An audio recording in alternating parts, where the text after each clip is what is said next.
The split squat, number one exercise for the legs. We're covering 4 fundamental pillars. First one, range of motion. We're really opening up the hip flexors of the back leg. Second pillar, quad strength in a full range of motion.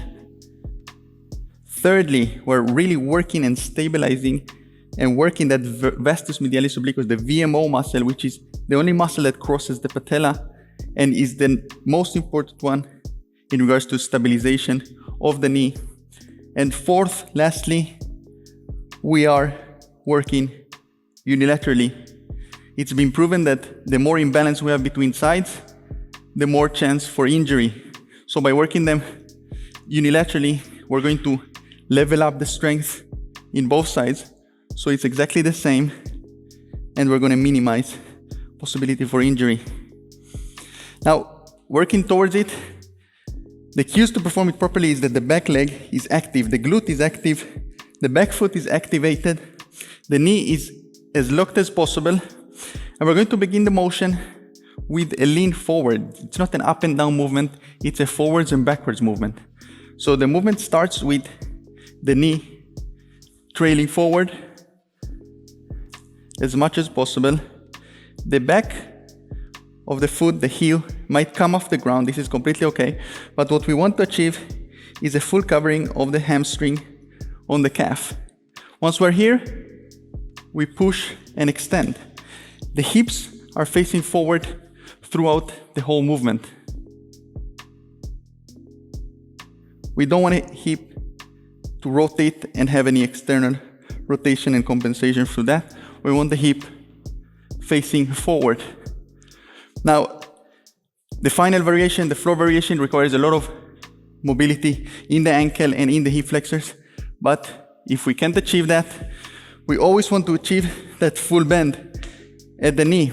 So if we don't have that range of motion, we have to build to it. We're going to start by elevating the front foot, which will reduce the requirement for mobility. So we perform the repetitions here with all the same cues.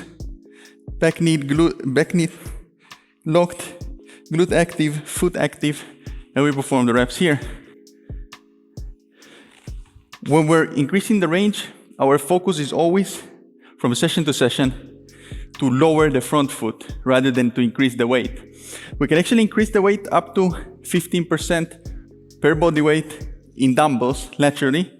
So we can grab a set of dumbbells between workouts and increase the load while performing it with the front foot elevated. But the focus is, as I said, on lowering down the front foot. So we start maybe at this height, then we go into plates. We can stack a few plates one on top of the other, and we are slowly scaling the range of motion of the movement until we reach the ground. First progression when we reach the ground is we're going to use dumbbells until we load up to 30% per side, 25 to 30% dumbbells per side. Once we're lifting that with dumbbells, we move on to barbells. So we perform the same movement.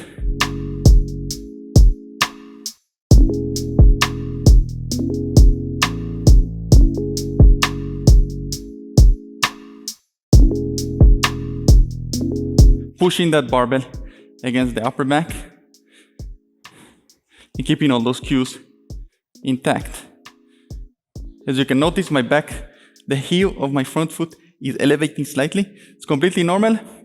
And as you proceed through the sets and the range of motion of the ankle is improving, you're going to notice that you slowly achieve the full range while keeping the ankle on the ground. So we would load on the bar as we're progressing and getting stronger.